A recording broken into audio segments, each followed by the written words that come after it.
우선 자료는 번역본 자료를 총 그 EC 그러니까 처음에는 작년 12월에 나온 VSME 버전으로 그 포맷으로 번역을 좀 하다가요. 근데 EC가 이번에 레코멘데이션 하면서 작년 12월 버전이 약간 달라진 게 있더라고요.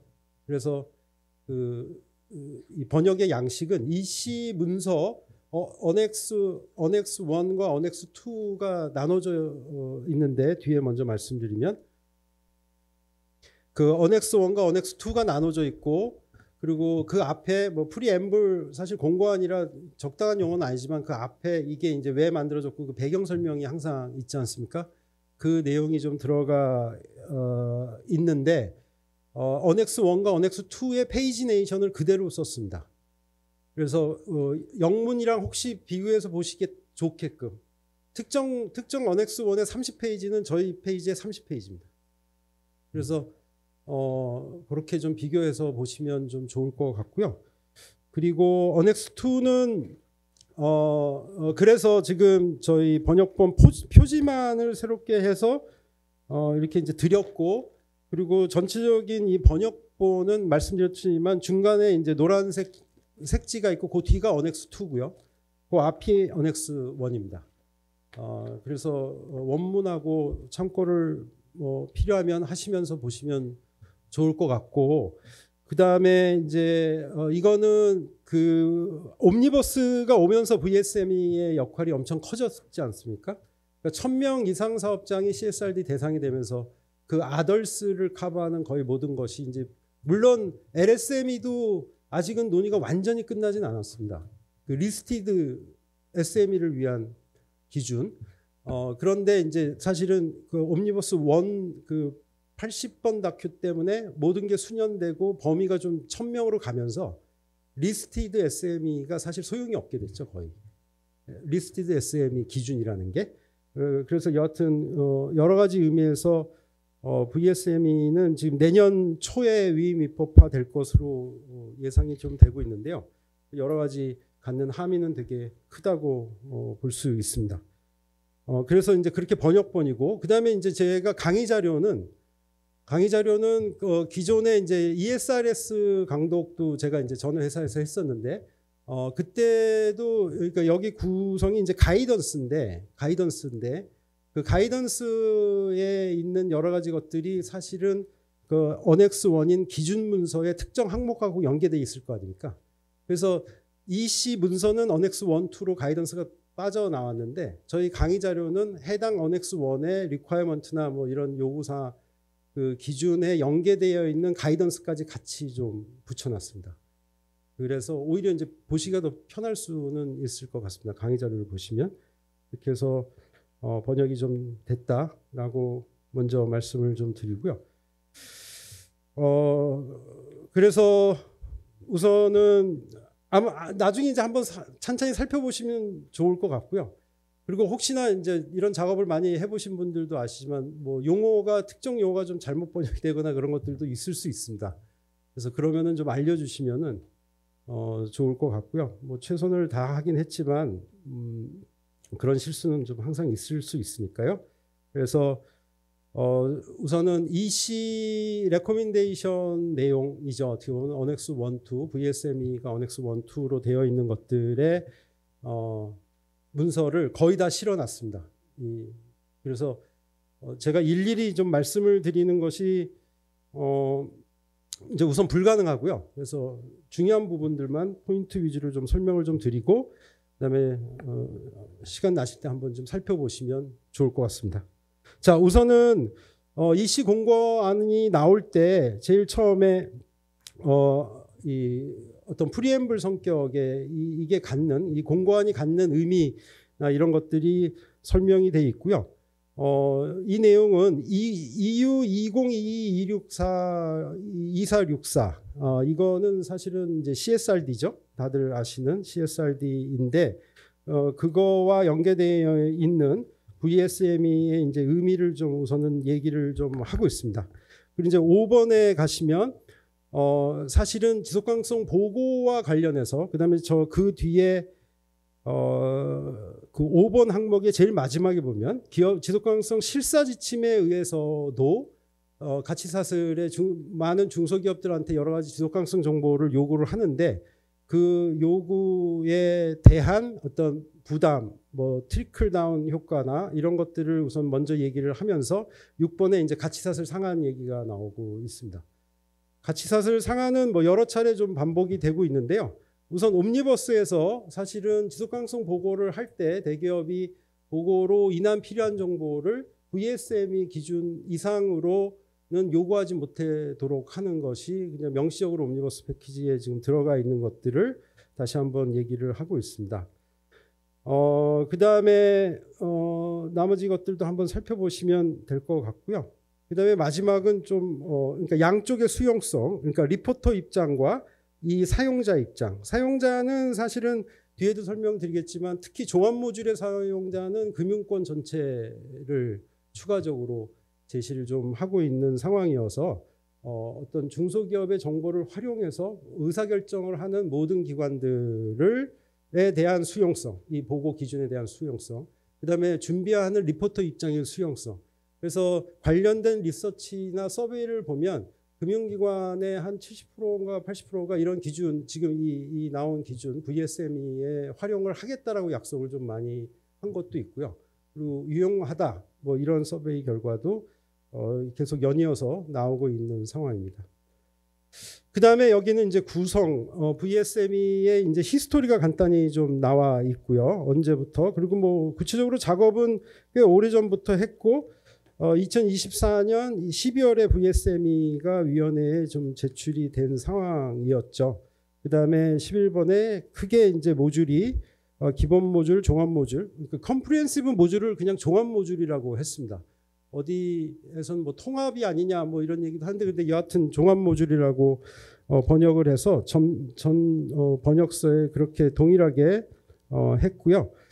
그 다음에 나머지 이제 특히 이제 13번에 이제 밸류체인 캡에 대한 얘기를 했고 명시적으로 옴니버스의 결과로 제일 마지막 줄에 보시면 이 자발적 기준은 애플화가 개발한 그러니까 VSME 기준으로 밸류체인 캡을 적용을 할 것이다라고 하는 것들을 다시 한번 강조를 하고 있습니다.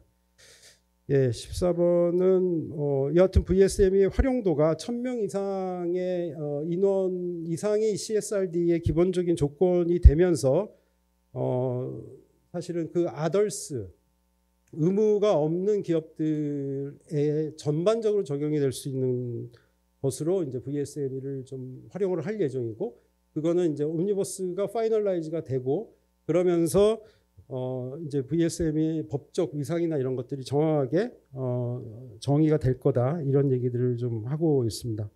뭐 사실은 이제 1000명 기준이 되면서 750명 이상의 뭐 스몰 미디엄 캡이라는 카테고리를 새롭게 또 옴니버스를 통해서 하나 만들고도 있지 않습니까? 하여튼 그런 것들을 여러 가지를 고려를 하면 VSME는 이제 유럽에서 특정 규모 이상의 이제 1000명 특히 이제 대기업 새로운 규모죠. 대기업 1000명 이상의 임직원이 있는 대기업들은 ESRS 심플리케이션으로 가긴 하겠지만 그것과 더불어 CSDDD하고도 연관되어 있는 정보 계덜이나 이런 것들에 VSME가 갖는 역할이 점점 커질 거다라고 얘기를 하고 있습니다. 네, 그 다음에 7번에 보시면 보증 의무는 없다. 16번에 좀 후반부 두 번째 줄 후반부에 보시면 이제 보증 의무 당연히 이제 법적 지위가 사실은 없는 거니까요. 자발적인 거니까요. 자발적인 거여서 보증 의무는 제시하지 않고 있고 그 다음에 이제 뒤에도 나오겠는데 대기업과 이제 금융기관들 많은 금융기관들의 이제 비례성의 원칙에 따라서 여하튼 중소기업들의 사이즈별로 어떻게 보면 정보 요구나 이런 것들이 좀 달라질 것 같은데요. 그러니까 그런 것들이 이제 VSME의 여러 가지 이제 기준 내용과 일치시키도록 하는 것을 얘기를 하고 있습니다. 그 다음에 18번은 이제 회원국의 역할로서 여기서 회원국들도 이 VSME의 활용과 그 다음에 이용자 입장에서의 금융기관 뭐 그 둘 사이의 여러 가지 것들의 활용도를 높이기 위한 여러 가지 뭐 디지털화라든지 이런 것들을 제도화할 것을 얘기를 좀 하고 있습니다. 네.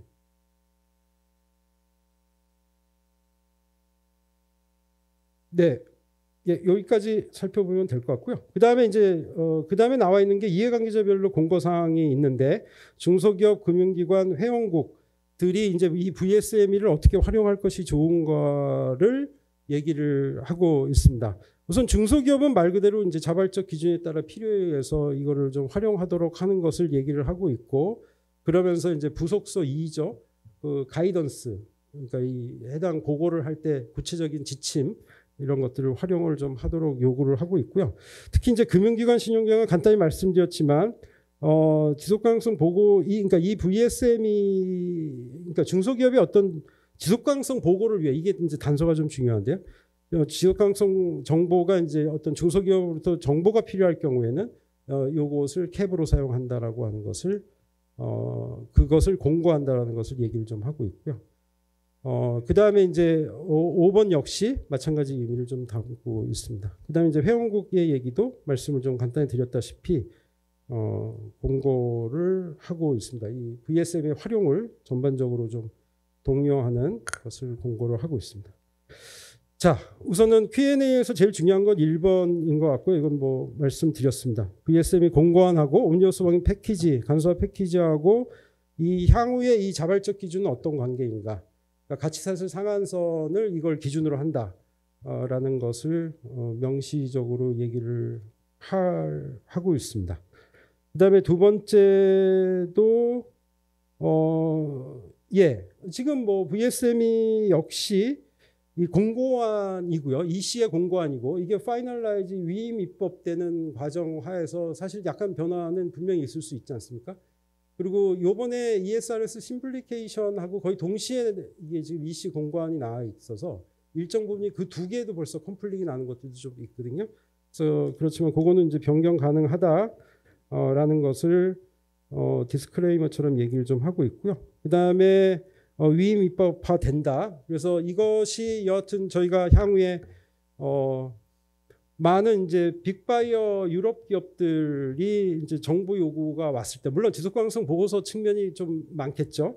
그럴 때 이제 VSME 기준이 많이 활용될 것이라는 것을 예상할 수 있을 것 같습니다.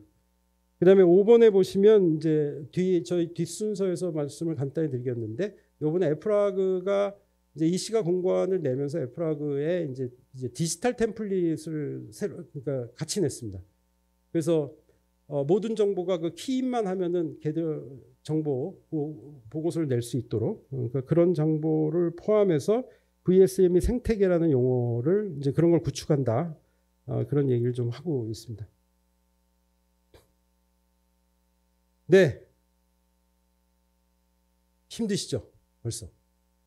네, 지금 뭐 용어는 거의 똑같습니다. 원래 ESRS 용어랑 똑같고요. 뭐 한번 읽어보실 기회가 없으시다 그러면 사실 많이, 그러니까 정보 공개 항목의 한 카테고리인 이게 이제 ISSB하고 TCFD 뭐 이런 거하고 좀 다른 용어이긴 하잖아요. 그 액션이라고 하는 게. 그래서 그러니까 조치가 대부분 이제 어떤 주제 관리, 그러니까 토픽 관리에 중요한 모든 뭐 활동들, 기업들이 하는 활동들을 얘기를 하고 있는데, 그거의 정의를 한번 봐주시는 것도 한번 괜찮을 것 같고요. 그 다음에 여기에서는 다른 것들은 한번 좀 살펴보시면 좋을 것 같습니다. 그 다음에 이제 기업 행동이라고 하는 이제 가버넌스 주제의 ESRS 기준으로 가버넌스 주제의 유일한 하나의 스탠다드 제목이 이제 비즈니스 컨덕인데, 잘 아시다시피 이제 주로 이제 첫 번째 에식 문제를 얘기를 하는 거고, 두 번째 공급 업체와의 관리, 세 번째 이제 정치적 기업의 정치적 활동, 뭐 우리나라하고는 상관이 없는 얘기지만 하여튼 그런 세 가지가 기업 행동으로 얘기를 좀 하는, 그러니까 가버넌스 카테고리는 뭐 그게 다니까요. 그것도 한번 살펴보시면 좋을 것 같고, 뒤에 순환경제에 대한 이제 중소기업에도 불구하고 순환경제 환경 토픽의 순환경제 원칙의 적용 여부나 이런 것들을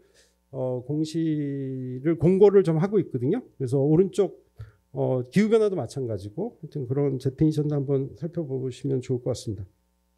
그다음에 기후 관련 물리적 위험 다 아시는 거고 여기도 뭐 크게 한번 보시면 될 것 같고요. 이거는 용어 집에 있는 걸 전체를 다 실어 놓은 겁니다. 예, 그래서 그다음에 기업 행동 이거는 좀 잘못 들어갔고요. 그다음에 이제 다들 뭐 많이 익숙하신 영양이라는 단어 뒤에 설명을 드리겠지만 이 VSME는 우선 영양 관점입니다. 거의 대부분이 그렇게 보입니다. 그러니까 영양 관점이고 RO라는 얘기는 공식적으로 한 번도 안 쓰고요. 리스크 앤 오퍼추니티라는 단어는 없습니다.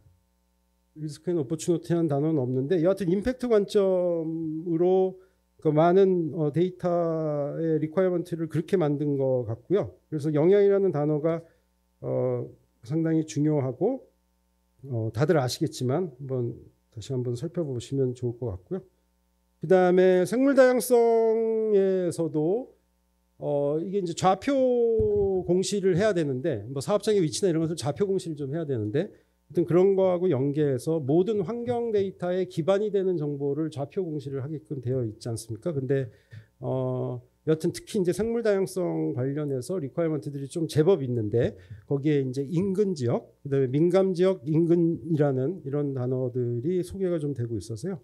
그걸 좀 실어놨고 나머지 것들은 좀 보시면 될 것 같고 뒤에 이제 재해 관련 데이터는 만인율을 제시를 하고 있습니다. 그래서 뭐 기록 대상 업무상 사고를 그 2만 시간 베이스 만인율을 얘기를 하고 있어서 그것도 데피니션을 한번 좀 살펴보시면 좋을 것 같고요.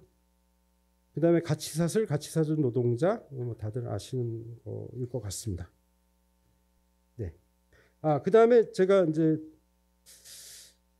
여기 정책이라는 거의 정의도 뭐 유럽에서 적어도 팔러시가 정의가 되어 있고요. 물론 ESRS 그냥 그대로입니다. 근데 이제 중간 한 세 번째, 네 번째 줄 보시면 전략 또는 지정된 담당자가 책임지고 그냥 그 담당자에 대한 명시, 적용 범위에 대한 명시, 하나 이상의 목표를 포함한다. 뭐 이런 것들이 있습니다. 그래서 뒤에 이제 정책 관련해서 공시 요구 사항 중에 목표에 관련된 요구가 이제 있는데 이게 이제 펄러시하고 연관돼서 제시가 되고 있습니다. 우리는 뭐 정책 그러면 사실은 뭐 목표는 아니잖아요. 그냥 근데 하여튼 그렇게 제시를 하고 있습니다. 이건 유럽 ESRS 기준입니다. 예. 그다음에 요거 이제 말씀드렸고요. 그다음에 이게 이제 그 아까 이제 전 시간에 이게 이제 지속 가능성 타픽으로 바뀌었다고 말씀드렸던 그겁니다. 이제 기존의 ESRS1의 AR16이죠. AR16의 서브 타픽, 서브 타픽, 서브 타픽이 제시돼 있었고 요번에 심플리케이션으로 이게 좀 줄었는데 아까 말씀드렸던 거잖아요. 요거 서브 타픽이 없어졌다고. 근데 이제 여하튼 VSME에서는 요 지속 가능성 사안 근데 또 여기는 또 이슈라고 이제 영어 단어를 썼는데 지속 가능성 이슈 목록을 ESRS1, ESRS 퍼스트 셋하고 똑같이 제시를 한다라고 해서 똑같습니다. 이 부분은. 예, 기본적으로 생각하는 그러니까 이런 요소에 기업이 이제 영향을 미칠 수 있다라고 생각하는 거는 큰 틀은 똑같은 거죠. 예, 그래서 이렇게 서브 토픽까지 하면은 뭐 꽤 되는 하여튼 이런 내용들을 제시를 하고 있습니다. 그리고 이게 참고적으로 18페이지는 저희가 번역본을 만들 때 저희 자체적으로 그냥 번역한 문서 단어들을 좀 소개를 시켜드렸는데요. 뭐 예를 들면 인플로이 같은 거, 뭐 그다음에 워커 뭐 이런 것들이 사실은 딱 명확하게 굳어진 한국적인 표현이 좀 애매해서 그래서 하여튼 그거 약간 좀 한계가 있는 단어들을 저희가 몇 가지 저희 나름의 용어 쓴 거를 좀 보여드렸습니다. 자 그러면은 이제 어펜딕스 1의 이제 처음이죠. 이제 기준 이게 어펜딕스 1이 기준 문서고 스탠다드고 어펜딕스 2는 이제 가이던스의 역할을 한다라고 이제 말씀드렸고요. 여기는 우선은 첫 번째의 A, B는 이제 주로 이제 말씀드렸고 C, D도 어떻게 보면 중소기업 자발적으로 지속 가능성 사안 어떻게 보면 ESG 경영에 활용할 수 있는 여러 가지 것들에 대한 것도 서포팅을 한다라고 밝히고 있고 D 역시 이 사회에 이제 더 지속 가능하고 포용적인 경제에 그 해당 엔터티가 기여할 수 있도록 지원을 한다 이런 목적을 좀 밝히고 있습니다. 두 번째는 그 유럽 기준의 이제 사업체의 기준을 그냥 제시를 하고 있고요. 예. 아시다시피 유럽은 250명 넘으면 대기업이 되기 때문에 근데 지금 750명 하여튼 그 카테고리를 다시 한번 만들고 있는데 어찌 됐든 그렇고 요 여러 가지 중소기업들이 활용할 수 있다라고 되어 있긴 합니다. 그다음에 3번은 아까 말씀드렸다시피 ESRS 퍼스트셋의 지속 가능성 그 사안 이슈들을 그대로 여하튼 활용한다 이렇게 얘기를 하고 있고요. 그다음에 마지막에 이 기준은 아직은 법적 구속력이 없는 이렇게 얘기를 좀 하고 있는 부분이 있습니다. 그다음에 이제 사실은 19페이지가 좀 제일 중요하겠죠. 자세한 내용은 이게 이제 가이던스가 같이 붙어 있기 때문에 상당히 좀 구체적으로 제시가 되고 있습니다. 그래서 물론 이제 유럽의 상황에 맞는 거죠, 당연히. 그래서 뭐 사스부처럼 글로벌로 하기 위해서 이번에 ISSB가 그걸 이제 개정을 좀 한 것처럼 하지는 않겠지만 이유는 뭐 EU 자체적인 27개국에 국한된 기준이기 때문에 여하튼 대부분의 이제 유럽의 여러 가지 활용이나 뭐 기타 다른 법률이나 이런 것들을 유럽 기준으로 좀 되어 있긴 합니다. 그래서 전반적으로 구조는 기본 모듈, 종합 모듈이 되어 있고요. 그 다음에 종합 모듈은 기본적으로 이제 부가적인 겁니다. 기본 모듈에 지금 더해서 가야 되는 거로 어떻게 보면 기본 모듈이 이제 베이직인 거죠. 그렇게 좀 제시가 되고 있고요. 종합 모듈의 활용은 지금 볼드로 되어 있지만 은행, 투자자비, 기업 고객으로부터 요청 가능성이 높은 데이터들로 좀 명시를 하고 있고 기본 모듈은 지금 좌측에 보시는 것 같이 총 11개의 지표들이 있습니다. 11개. 그 다음에 오른쪽의 종합 모듈은 사실은 부가적인 겁니다. 뒤에 설명을 다시 드리겠지만 그 각각 환경 항목의 부가적인 것으로 이제 기후 변화 감축 목표 및 기후 전환 계획에 대한 것이 들어와 있고요. C4가 기후 관련 이제 위험, 뭐 해저드 뭐 여러 가지 전환 위험 포함한 물리적 위험 이거에 대한 정보를 요구를 하고 있고 그다음에 사회도 이제 추가적으로 그러니까 사회의 이제 기본 모듈은 이제 정말 기본적인 특성입니다. 뒤에 이제 아주 기본 데이터들을 요구를 하고 있고, 그다음에 이제 건강 및 안전 데이터, 그다음에 보상과 단체 협약, 교섭의 문제, 그다음에 이제 전반적인 교육, 뭐 이렇게 사실 각각의 인디케이터가 거의 하나씩이어서 이렇게 많지는 않습니다. 근데 이제 거기에 이제 소셜이 추가적인 일반 특성인데 거기에 추가된 거. 그다음에 여기에 이제 인권 관련 정책들, 그 사실 정책이 담아져야 되는 주요 세부 이슈가 뒤에 한 5가지 제시를 하고 있는데 아동노동, 강제노동 포함해서 그 5가지 이슈에 대한 정책이 있느냐 없느냐를 종합 모듈에서만 물어보고 있고요. 그다음에 심각한 인권 침해 사건을 확인된 사건들만 뭐 명시를 하게끔 했는데 이런 인권 이슈가 6번하고 7번에 있습니다. 그다음에 거버넌스는 이제 에식 관점에서 주요 부패하고 뇌물수수 관련 유죄 판결 및 벌금에 대한 정보만을 요구를 하고 있고, 그다음에 거버넌스에 조금 더 나아가서 사실은 어떤 사업 모델이 어떤 사업 모델이 이제 EU 차원에서 지속 가능성 차원에서 좀 저해가 된다라고 하는 사업 모델을 운영하고 있는지의 여부에 대한 질문이 이제 C8이고요. C9는 이제 저희 거버넌스 스트럭처의 남녀 성별 비율 뭐 이렇게 제시를 하고 있습니다. 그리고 환경은 기본적으로 에너지, 대기, 생물 다양성, 물, 그러니까 여러 가지 ESRS의 이 토픽에 들어있는 것들이 어떻게 보면 지표 수준으로 봤을 때는 몇 개 안 되는데 이렇게 한 덩어리로 좀 들어가 있습니다. 그래서 그것도 뒤에 설명을 드리겠지만 이렇게 많은 건 아니지만 여전히 뭐 기업들 입장에서는 좀 챌린지업을 하는 것들이 좀 있죠. 그 다음에 제일 첫 번째 작성 근거는 뭐 전반적인 기업 기본 정보고요. 두 번째가 이제 여기가 지속 가능한 경제로의 전환을 위한 관행, 정책, 미래 이니셔티브. 그러니까 우리 회사가 영양 관점에서 물론 이제 다른 재무 관점도 있긴 하지만 그러니까 그런 아까 얘기했던 다양한 이제 주제들 그 주제들에 연계되어 있거나 그거를 해서 조금 약간 더 나아지게 하는 뭐 그런 목적을 가진 여러 가지 정책들이나 외부 이니셔티브 활동들 이런 것들을 물어보는 것이 B2입니다. C2는 그 물어보는 레벨이 질문들이 조금 더 많은 거가 됐고요. 그래서 얼핏 보시면은 간단하죠. 쉬울 것 같죠. 아니에요.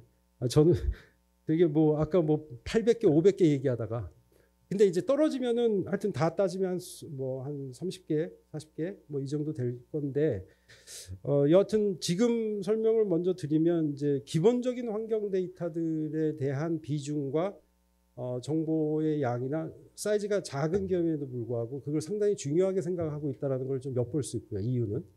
그리고 사람 정보에서도 기본 정보 빼고는 이제 어떤 재해율 데이터와 단체 교섭 보상 뭐 이런 게 각각 하나씩밖에 없는 한두 개씩밖에 없는 인디케이터인데 그걸 좀 요구를 하고 있습니다. 어떻게 보면 환경은 우리나라 환경정보 공개 제도에 비하면 물론 다른 부분도 있긴 하지만 양이나 이런 것들은 좀 작긴 하지만 여하튼 상대적으로 소셜보다는 환경 데이터가 좀 많이 요구를 좀 하고 있다. 이렇게 전반적으로는 그렇게 평가를 내릴 수 있을 것 같습니다. 자, 원칙입니다. 원칙에서 좌측에 if applicable이라고 좌측 하단에 있는 이게 좀 제일 중요하고요. 특정 상황이라고 하는 거는 이제 좀 그러니까 specific information인데 specific context가 있을 경우입니다. 근데 이게 뭐 말이 좀 복잡해서 그런데 예를 들어서 뭐 환경 폐기물이나 뭐 이런 데이터들이 이미 법적으로 공개를 해야 되는 경우, 이미 하고 있는 경우, 그럴 때 이 해당 지표를 공개해라. 뭐 이런 것들이 이제 특정 상황을 얘기를 하는 거고요. 적용 가능할 경우, 그 해당 지표가 그러니까 그 우리 회사 리포터 입장에서 이거를 할 수 있을 경우, applicable, if applicable 원칙이 좀 제일 중요합니다. 그래서 아까 사실 ESRS 심플리케이션은 if you have had거든요. 너희들이 그 정책이 있다면인데 여기는 조금 다르죠. 그래서 어떻게 보면 폭이 좀 넓다고 볼 수 있고 아무래도 자발적 기준이다 보니까요. 그렇게 있고 비교 정보는 해당 연도 첫 해년도는 비교 정보 안 실어도 되고요. 두 번째 연도부터는 당연히 비교 정보를 실어야 된다라고 얘기를 하고 있고 여기는 앞에 전설에서 뭐 어딘가에도 그냥 쉘과 메이의 의미를 얘기를 하는 데는 하나도 없는데 제가 노란색으로 칠한 거는 쉘 크로즈만 노란색으로 칠해놓은 겁니다. 혹시나 또 참고가 되실 수도 있을 것 같아서 쉘 크로즈만 노란색으로 해놨습니다.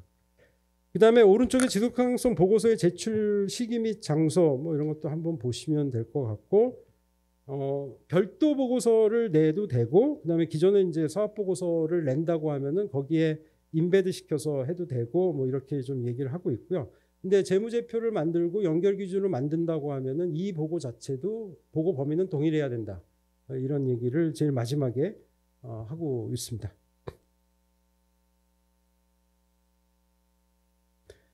네, 그다음에 이제 기본 모듈로 가겠습니다. 베이직 모듈이고요. 아까 말씀드렸다시피 좌측에 21번, 22번, 23번은 어넥스 1 기준 문서이고요. 오른쪽의 것은 오른쪽 박스는 어넥스 2의 그 문서 넘버링 어넥스 2입니다. 그래서 연계되어 있는 것들을 좀 최대한 맞춰서 실어 놓으려고 노력을 했습니다. 그래서 좌측에 그 일종의 공시 항목을 준비하거나 보고를 할 때 유의하거나 하는 것들의 가이던스가 오른쪽에 같이 실려 있으니까 살펴보시면 될 것 같고 첫 번째는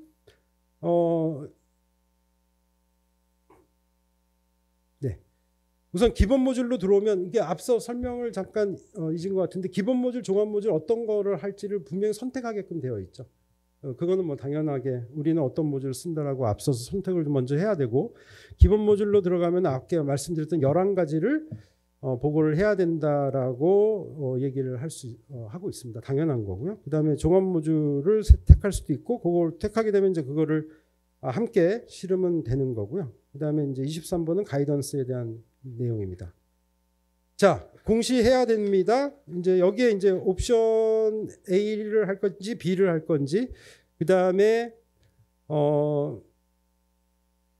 그 기밀 또는 민감한 정보 판단되면은 이제 그거를 오밋 할 수 있고요. 그리고 이제 어떤 정보를 생략을 했는지를 명시를 하게끔 되어 있고, 그다음에 개별로 했는지 연결로 작성했는지, 그다음에 연결로 했을 경우에는 종속기업 목록을 쓰게끔 되어 있습니다. 그다음에 이제 기본 정보로 그 밑에 2하고 연계 2가 이제 사업체의 법적 형태, 이제 나이스 산업 분류 코드, 4자리 코드, 매출액, 자산, 근로자 수. 근로자 수는 이제 FTE 베이스로 또 제시해야 되고요. 그다음에 오퍼레이션 되는 국가 및 주요 자산이 어디에 있는지, 그냥 소유, 임차, 또 관리 중인 사업장의 지리적 위치 이렇게 물어보고 있고, 이게 유럽 기준이긴 하지만 오른쪽에 상세하게 이렇게 제시를 하고 있고, 특히 7번에는 FTE 환산은 어떻게 하는지 이런 가이드도 좀 주고 있습니다. 예, 좌측은 또 똑같고요. 이게 이제 9번에서 이제 테이블의 제일 마지막에 이제 좌표, 지리적 위치를, 그러니까 좌표 표시 방법이 소수점 5자리까지, 공간 좌표 11번에 보시면은 공간 좌표 5자리 좌표값을 제공하게끔 되어 있습니다. 그래서 이게 전반적으로 보면은 10번의 두 번째 센텐스를 보면 여러 가지 환경적인 주제에 대한 영향의 관점에서 기본 정보로 요구를 하고 있습니다. 다들 아시겠지만 특히 이제 립 어프로치의 로케이트가 이제 기후변화 이외의 여러 가지 환경의 제일 첫 번째잖아요. 그 환경 이슈라는 것은 사실 로케이션 스페시픽한 거니까. 그래서 그런 의미에서 저거의 자료를 필수적으로 좀 요구를 하고 있는 것 같습니다. 그 다음에 소유하거나 임차하거나 뭐 이런 것들에 대한 것들도 포함해야 한다 라고 12번의 가이던스에 제시를 좀 하고 있습니다. 그 다음에 13번은 좌측에 이제 기준 내용 중에 하나가 뭐 지속가능성 ESG 관련 라벨이나 해외 인증 뭐 이런 것들에 대한 정보를 제공하게끔 되어 있는데, 이게 이제 가이던스를 보면 뭐 그 예들이나 뭐 이런 것들을 예시를 하고 있습니다. 26번이 어떻게 보면 제일 어려울 수도 있는 ESG 오버롤 데이터는 사실은 이거밖에 없습니다. 근데 사실 수많은 ESRS에서는 ESRS2에 크게 보면 17가지 디스클로저 리ኳ어먼트가 다 해야 되잖아요. 근데 중소기업 입장에서는 ESG 오버롤은 사실 26번, 27번, 28번 요 항목밖에 없는데, 좌측에 보시는 것처럼 주제 기준 10개에 대해서 기후변화 오염 뭐 이게 토픽이잖아요. 주요 토픽. 그 토픽에 대해서 그 뭐 관련된 관행이나 정책이나 이니셔티브가 있는지 없는지, 그다음에 정책이 있는지 없는지, 정책의 목표가 설정되어 있는지 없는지, 이게 이제 좀 아까 정책 설명 드리면서 이해가 되시죠? 그래서 이게 이제 쭉 이어져 있고요. 그 중에 이제 3가지만, 이게 10개 기준이 다 이어져 있는 거죠. 이 테이블을 제시하라는 건 아니고 그냥 일종의 이그젬플로 이렇게 보고를 하라고 되어 있습니다. 또 좌측에 이제 26번의 A, B, C, D를 이제 읽어보시면 이제 이니셔티브의 개념과 뭐 이런 것들을 확인하실 수 있고요. 그다음에 정책, 여러 가지 계획, 모니터링 방법, 목표, 뭐 이런 주요 요소들을 공시하는 방법을 오른쪽에 테이블로 제시를 하고 있습니다. 그다음에 27번도 보시면 확연히 드러나는 게 사람과 환경에 미치는 부정적 영향을 줄이고 긍정적 영향을 강화하기 위해 수행하는 조치들로 특별히 얘기를 좀 하고 있습니다. 이 임팩트 관점이 여러 가지에서 좀 발견이 되는데, 하여튼 이 부분이 좀 중요합니다. 제가 뭐 놓친. 네, 그다음에 이어서 우선은 말씀을 좀 드리겠습니다. 그다음에 29번은 이제 환경으로 좀 들어가는 거죠. B3 에너지 및 온실가스 배출량. 이거는 뭐 기본적으로 에너지하고 에너지를 이제 일종의 에너지 원 재생이냐 비재생이냐, 그거를 이제 전력과 연료, 퓨얼 이렇게 나눠서 격자로 하는 것들은 지금 뭐 대부분 다들 이제 공시를 많이들 하고 계시는 주제인데, 물론 재생과 비재생 이제 소스를 밝히는 것까지는 하는 데가 많지는 않지만 우선 그렇게 세분화해서 공시하기를 요구하고 있습니다. 그리고 더 나아가서 이제 온실가스는 GHG 프로토콜을 기준으로 활용하게끔 되어 있고요. 그다음에 스콥 1, 2인데 2인데 마켓, 그러니까 지역 기반으로 스콥 2 매저를 좀 하게끔 되어 있고, 그 내용을 공시하라고 제시되고 있습니다. 그다음에 집약 또는 매출액을 쓰게끔 되어 있고요. 31번에 그렇게 해서 이렇게 이제 공시 항목들은 이렇게 제시되고, 그 자세한 상세 가이던스가 오른쪽에 보시는 것과 같이 어떻게 이제 하면 되는지 그 방법론 뭐 이런 것들이 제시가 되고 있습니다. 뭐 말씀드렸다시피 에너지 공시는 이제 화석연료 전기별로 구분돼서 그 뭐 이런 것들을 구분해서 공시를 좀 하게끔 되어 있고, 재생 가능 에너지나 그다음에 비재생 뭐 이런 것들을 나누어서 공시를 좀 하게끔 되어 있습니다. 그다음에 19번, 20번 특히 이제 강조를 하고 있는 게 이제 상세의 문제죠. 이중 계산하지 말고 뭐 이런 것들은 되게 그러니까 네트죠. 어떻게 보면 이런 것들 이중 계산과 상세에 대해서 자세한 설명을 좀 하고 있고, 그거에 대해서 유의를 좀 할 수 있게끔 만들고 있습니다. 그다음에 마지막으로는 이제 에너지 목적이 아닌 것들은 공급 원료 및 연료에 넣지를 않게끔 되어 있습니다. 그 에너지 목적으로만 사용된 것들, 그래서 그런 한계나 이런 것들도 자세히 제시를 하고 있습니다. 그다음에 이거는 뭐 좀 익숙하시는 에너지는 메가와트 아워로 공개를 좀 하게끔 되어 있고요. 에너지 소비량을. 그리고 각각 이제 예를 나눠서 목재나 석탄의 경우, 액체 연료의 경우, 그래서 이거를 이제 결국에 메가와트 아워로 바꾸는 여러 가지 산식들을 제시를 하고 있습니다. 특히 이제 액체 같은 경우는 부피 단위를 이제 전환을 시키고 질량 단위를 전환시키고 뭐 이런 것들도 처음 이제 시작을 이제 어떻게 게더링을 저 숫자를 어떻게 뽑아내는지를 제시를 하고 있습니다. 예, 온실가스 배출량은 뭐 이제 보시면 GHG 프로토콜을 기반하게끔 되어 있고요. 그다음에 30번에는 더 적합하다면 뭐 ISO를 활용해도 된다라고 얘기는 하고 있고, 그다음에 스콥 1, 2를 구분해서 배출량을 제시를 해야 된다. 이렇게 얘기를 가이드를 좀 주고 있습니다. 그다음에 31번은 GHG 프로토콜의 여러 가지 용어들을 이제 기본 똑같이 기본 이제 컨셉으로 조직 경계라든지 통제 방법, 통제 접근법 뭐 이런 것들을 이제 소개를 좀 하고 있고요. 그다음에 네. 요 뒤에 보시면은 실제로 이제 스콥 1과 스콥 2의 배출량을 어떻게 산출해야 하면 되는지 뭐 이런 것들을 구체적으로 제시를 하고 있습니다. 지금 뭐 사실 이 부분은 뭐 알고 계시는 거하고 크게 다를 건 없을 것 같고요. 단지 그러니까 지역 기반을 활용한 스콥 2 배출량을 제시를 하고 있고, 거기에서 이제 전력망의 그 뭐 기본적으로 산출하기 위해서는 배출 집약도 그 배출 계수 뭐 이런 것들을 활용을 하라. 그러니까 이런 것들에 대한 예와 가이드를 제시를 좀 하고 있습니다. 예, 그다음에 이제 배출 계수의 활용이나 온난화 지수 뭐 이제 구체적으로 어떤 것들을 활용하면 되는지에 대한 데이터베이스. 그다음에 39번에 자체적으로 EU 자체가 SME를 위해서 클라이밋 허브라는 데를 운영을 하고 있는데, 거기에 제시되고 있는 여러 가지 방법론이나 이런 것들을 추가적인 것으로 활용할 수 있다라고 제시를 하고 있고요. 그 뒤는 이제 스콥 1의 배출량 계산의 예시 이런 것들을 싣고 있습니다. 그다음에 스콥 2 배출량 예시 되어 있죠. 그다음에 이제 메이로 제공할 수 있는 것으로 시장 기반 정보도 제공할 수 있다라고 되어 있습니다. 근데 기본은 지역 기반으로 간다라는 것을 살펴볼 수 있었고요.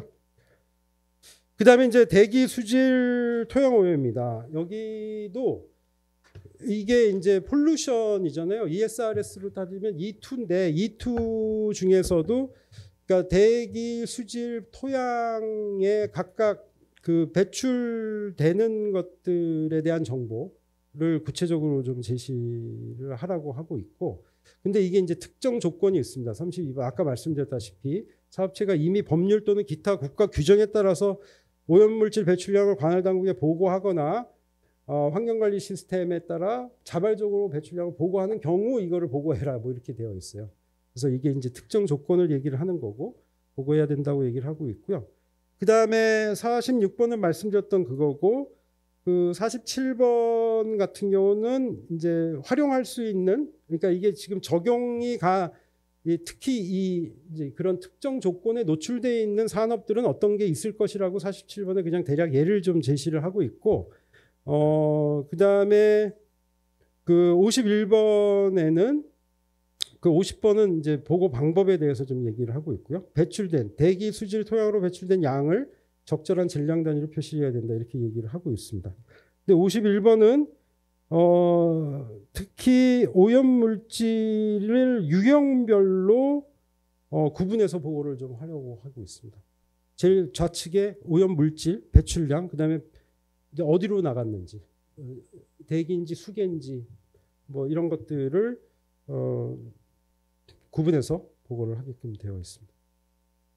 그 다음에 이어서 조금 더 구체적으로 사실 대기 오염 관련해서 53번 구체적인 이제 가이드를 좀 주고 있고요. 오염 물질의 예, 그 다음에 오염 물질의 주요 배출원에 대한 또 가이드도 좀 주고 있습니다. 특히 화석 연료 자체, 그 다음에 사업 활동, 그 다음에 운송 부분, 그 다음에 공정 부분 이렇게 나누어서 좀 구분을 좀 해서 생각할 필요가 있다는 것을 가이드를 좀 주고 있고요. 그리고 55번 마찬가지로 배출 인벤토리 같은 것들, 그다음에 오염원별로 사실은 그게 오염원별로 이제 데이터를 계산을 해내야 되는데 그런 것들에 대한 계산 방법이나 이런 것들도 어떻게 썼는지를 제시를 좀 하고 있습니다. 그 예로 56번부터는 실제로 이제 대기 오염 배출량을 계산하는 방법, 특히 이제 58번 같은 경우는 운송적인 측면에서 어떻게 할 수 있는지, 그다음에 연료 연소 관련해서 대기 오염 배출량은 어떻게 제시할 수 있는지, 그래서 이런 아까 말씀드렸던 활동별로 오염 물질의 배출량을 계산하는 것들을 제시를 하고 있습니다. 62번은 이제 수질 오염 물질 부분입니다. 수질 오염 물질의 주요 예시를 좀 들고 있고요. 아까 대기 오염 물질하고 비슷한 스트럭처죠. 그다음에 그 예로 농약 및 영양 물질 관련한 정보들, 이제 공시 방법, 그다음에 물로 배출되는 오염물질 배출량을 측정하기 위한 방법론과 관련된 여러 가지 가이드, 그다음에 토양 쪽이 65번부터 나오고요. 66, 67번은 기타 활용할 수 있는 여러 가지 매뉴얼이나 이런 것들의 예를 또 들고 있습니다. 뭐 상당히 자세하죠. 네, 자세한데 뭐 여하튼 유럽 기준이니까. 그렇죠. 네. 그다음에 여기가 69번이 결국에는 각각 이제 어떤 활동별로 어떤 환경적인 애스펙트가 있고, 그다음에 그 환경 영향이 어떤 것들이 있는지를 좀 약간 공시하는 사례를 제시를 하고 있습니다. 그다음에 이제 기타 여러 가지 이제 다른 외부 소스나 활용할 수 있는 것들에 대한 얘기들도 가이드를 좀 제공을 하고 있습니다. 자, 생물 다양성이 좀 뭐 되게 이제 시급한 주제인 건 알겠는데 사실은 뭐 한국에서는 조금 떨어지는 이슈이긴 하죠. 그렇지만 생물 다양성 B5로 그 ESRS E4죠. 하여튼 생물 다양성 부분은 지금 요구되는 데이터는 33번 요거 하나입니다. 사업체는 생물 다양성 민감 지역 내 또는 그 주변의 소유 임차 관리하는 사업장의 수와 면적을 공시해야 한다. 라는 거죠. 그래서 뭐 전반적으로는 이게 되게 기본 데이터이면서도 사실은 또 하기에는 어려울 수도 있고, 뭐 그걸 하는 방법이 특히 이제 71번 생물 다양성 민감 지역의 정의는 사실 그로소리에도 나와 있지만 70번에 다시 한번 언급되면서 구체적으로 어디 베이스에 이제 실제로 리스트업이 되어 있는 그런 데들을 참고하면 된다라는 것을 얘기를 하고 있고, 그다음에 어떻게 구체적으로 식별할 수 있는지 각종 데이터베이스를 또 예시를 또 들고 있고요. 그다음에 72번은 이제 인근 지역이라는 것이 과연 무엇인지 이런 것들에 대한 정보를 정의를 좀 하고 있습니다. 그래서 결국에는 이런 테이블 형식으로 보고를 좀 하게끔 국가, 그다음에 사업장 이름, 생물 다양성 민감 지역과 특히 이제 인근 지역에 대한 정보를 사업장 수와 면적 기준으로 해야 되는 거죠. 그다음에 여기가 이제 사실은 토지 이용의 유형을 크게 뭐 아시다시피 이제 총 토지 이용량, 봉쇄, 시일드된 거, 뭐 아스팔트가 됐거나 이런 시일드 지역, 그다음에 자연지향 지역, 참 네이처 오리엔티드 뭐 이런 원어인데요. 그런 지역, 데피니션들이 다 있습니다. 그다음에 사업장 외부의 총자연지향적 지역, 뭐 이렇게 구분해서 생물 다양성에 대한 기본 정보로 요 네 가지도 토지 이용은 어떻게 하고 있는지를 공시를 하게끔 되어 있고, 그 가이던스가 74와 75, 그다음에 공시 형식은 76번처럼 하게끔 제시를 하고 있습니다. 네, 생물 다양성은 그렇게 두 가지입니다. 생물 다양성은 그렇게 두 가지고, 물은 이제 크게 보면 물도 이제 두 가지인데요. 여긴 취수량, 그다음에 소비량 관련입니다.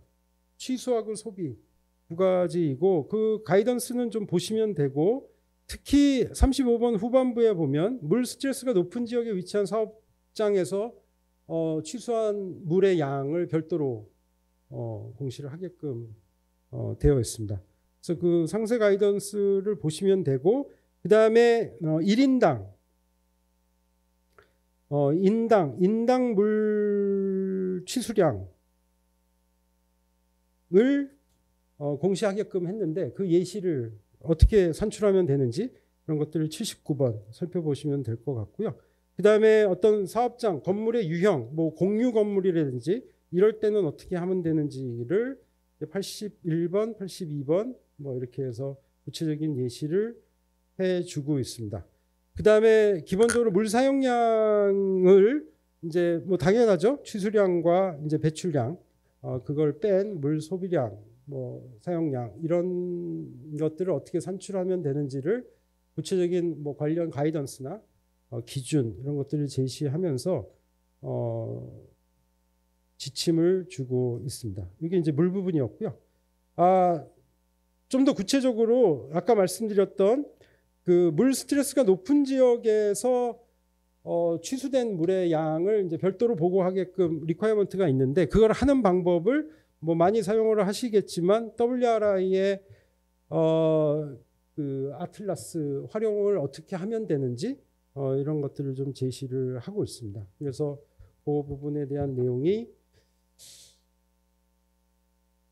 제가 보기에는 여기가 좀 제일 자세한 가이던스인 것 같아요. 근데 뭐 여하튼 생소하기도 할 수도 있으니까 이런 부분에 대한 가이던스를 좀 구체적으로 주고 있습니다. 그 다음에 이제 자원 활용 그 ESRS E4죠. 그러니까 순환경제 부분에서는 여기가 첫 번째가 순환경제 원칙을 어떻게 적용하는지를 설명하라는 것이 리ኳ이어먼트가 있습니다. 이거는 이제 구체적으로 밑에 94번 항목의 세 가지죠. 특히 이제 어떻게 보면 폐기물을 어떻게 저감하는지가 우선이고, 그 다음에 재사용 재활용에 대한 것들을 어떻게 하고 있는지, 그 다음에 더 나아가서 이제 복원까지 가는 이 순환경제 원칙을 크게 세 가지에 대해서 주로 뭘 하고 있는지, 적용을 어떻게 하고 있는지를 설명을 하라고 하고 있습니다.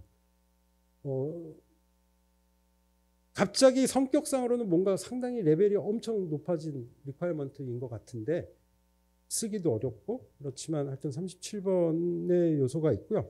그 다음에 38번은 이제 구체적으로 정량 데이터로 폐기물 발생량, 재사용 재활용의 양, 그 다음에 그 실질적으로 그 많이 이제 어떤 머티리얼을 많이 쓰는 산업에 영위될 경우에는 그 얼마나 많은 사용을 했는지 머티리얼을, 그거에 대한 정보도 따로 세 가지를 얘기를 하고 있습니다.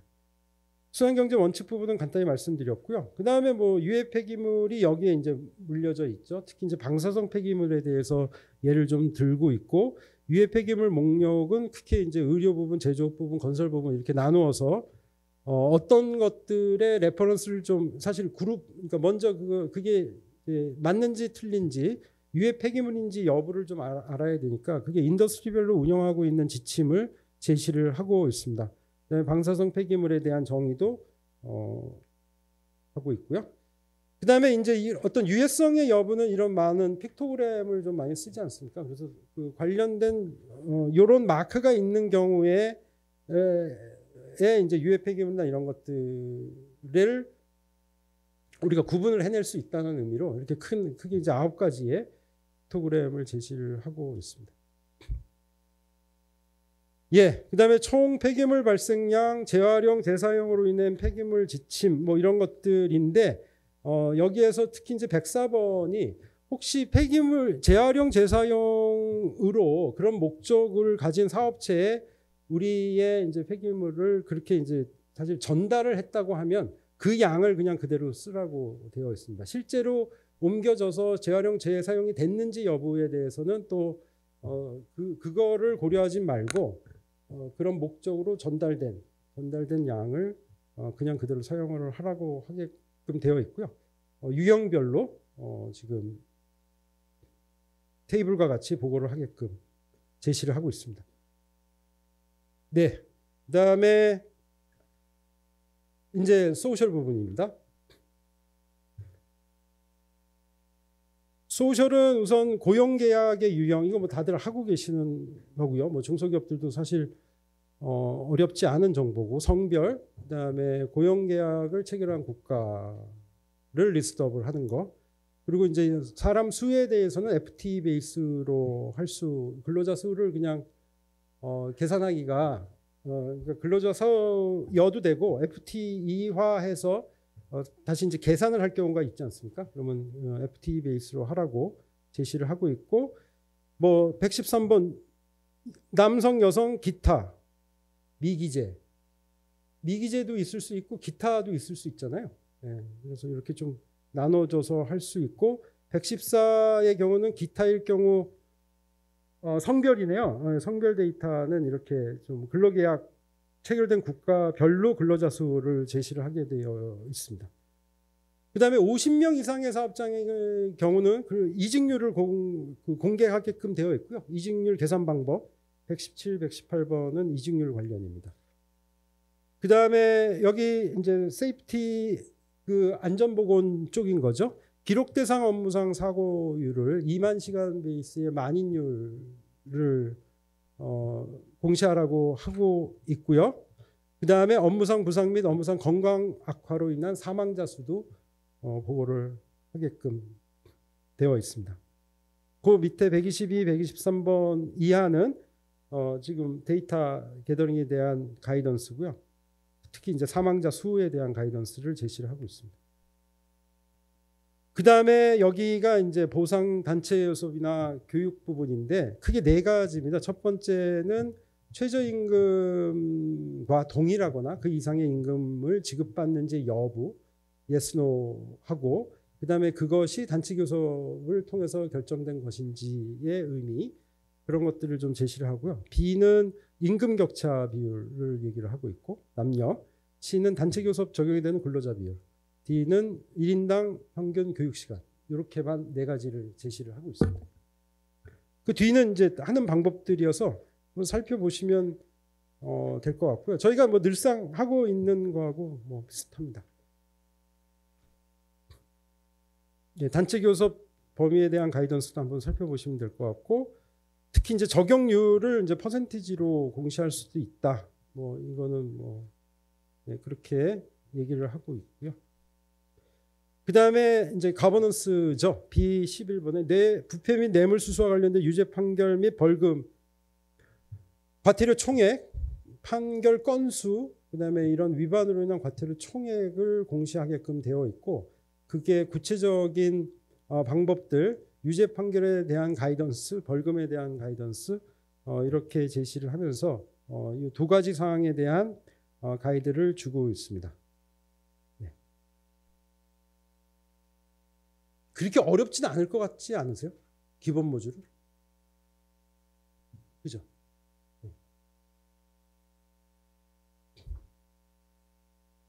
뭐 종합 모듈도 뭐 크게 사실 종합 모듈의 목적은 이제 부가적인 겁니다. 기본 모듈에 이제 부가적인 거고, 그다음에 44번에 말씀드렸지만 네 번째 줄 중간부터 법률 및 규제 하에서 금융시장 참여자 기업 고객 의무들을 이제 일부분 반영을 해서 그 사실 사용자가 이제 금융기관 좀 위주로 추가적인 정보를 요구할 경우 이렇게 이 얘기 제시를 하고 있고요. 크게 이제 9가지 부가 정보가 있다. 그다음에 가이던스가 제시되고 있다. 얘기를 하고 있습니다.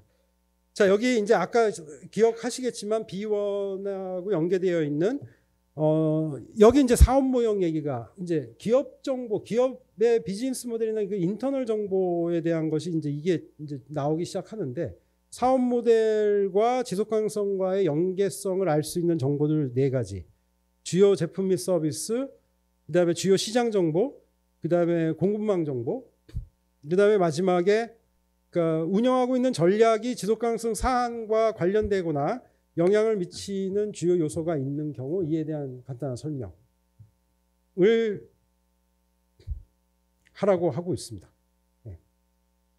그러니까 그 ESRS에서도 마찬가지지만 전략, 그러니까 기업 자체의 전략으로 의사결정으로, 그러니까 ESG 전략 이런 게 아니고요. 당연히 기업 자체의 비즈니스 모델과 전략으로 인해서 여러 가지 지속 가능성 사안에 영향을 줄 수 있잖아요.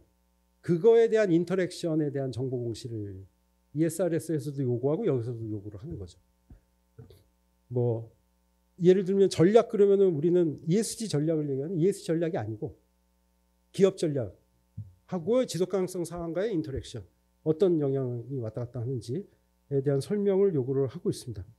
그 다음에 뭐 읽어보시면 될 것 같고, 그 다음에 C2는 아까 이제 B2의 부가적인 거로 여기가 앞서서는 yes, no, 그 정책 이니셔티브가 있느냐, 정책의 목표가 있느냐, 뭐 이런 정도라고 얘기하면 이제 구체적으로 뭐냐 이 얘기가 나오는 거죠. 종합 모듈에서는. 그 다음에 마지막에 이 해당 이슈 관리를 하고 있는 시니어급 인원에 대해서 명시를 하게끔 되어 있습니다. 예, 그 다음에 스콥 3 얘기입니다. 여기는. 예, 스콥 3 얘기인 거고요. 그다음에 스콥 3에 대한 가이드들이 나와 있습니다. 그래서 1, 2는 기본 모듈이고 스콥 3가 이제 뭐죠? 종합 모듈에 좀 나와 있고요. 그다음에 여기 이제 여기는 전환 계획에 대한 얘기입니다. 54번 특히 리콰이어먼트로 이제 1, 2의 절대 감축 목표를 사실 내라고 지금 하고 있고요. 종합 모듈에서.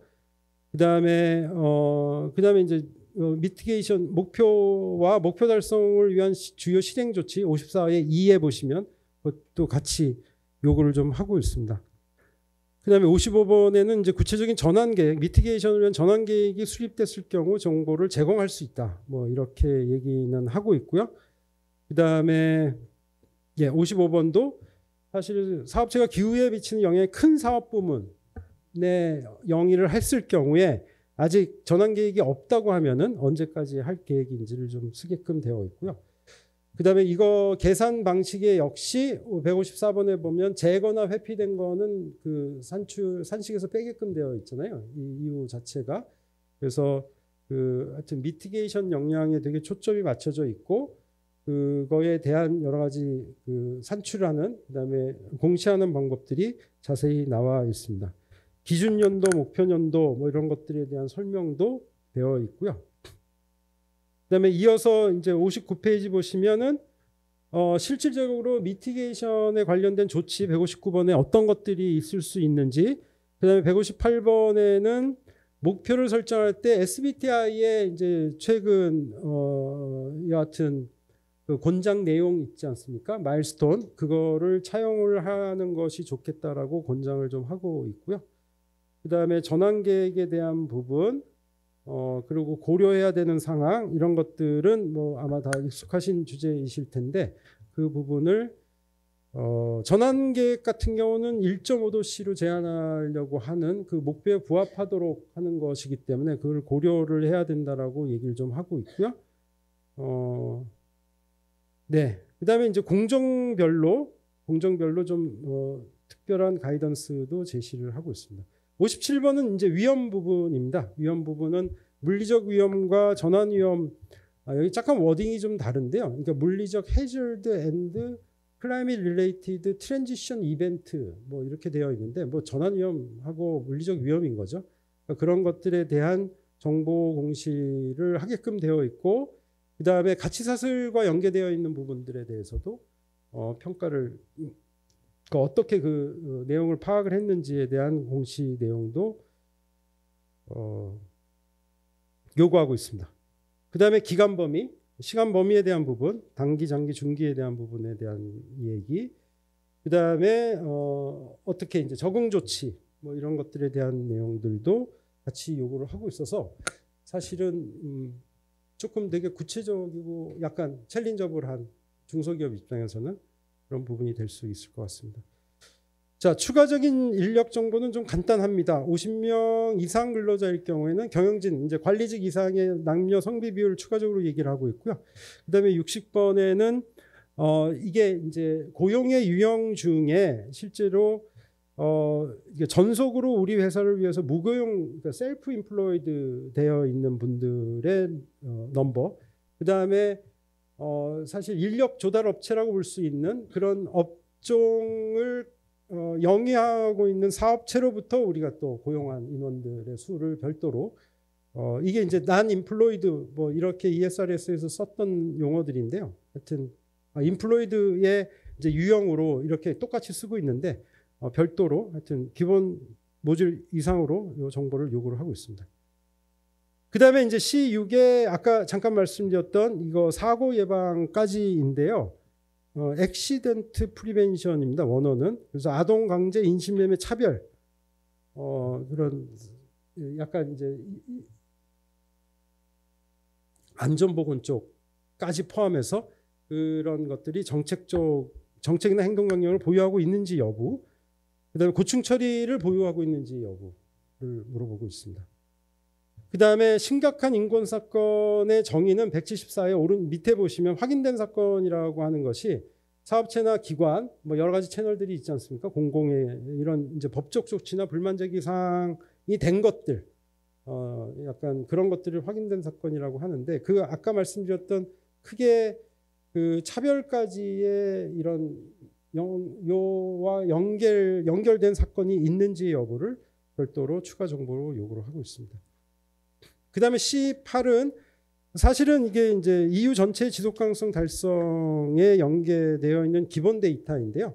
그러니까 사업 부문 중에 실제로 아래 산업들, 뭐 무기, 담배, 화석연료 관련 산업, 화학물질 제조업, 그러니까 이런 산업 플러스 177번에 보시면은 EU에서 파리 협정 준수 벤치마크라고 하는 것들을 운영하고 있는데, 거기에서 이제 제외된 기업들, 이게 사실은 약간 오염 기후 변화나 여러 가지 요소로 인해서 오염 관련해서 약간 고위험이 있는 인더스트리를 얘기를 하고 있는 4가지 카테고리에 있는 기업들, 거기에 속한다고 하면 이 부문에서 해당 지금 언급되어 있는 이런 사업 활동으로 인해서 연계되어 있는 매출이 얼마인지를 추가적으로 공개를 좀 해야 됩니다.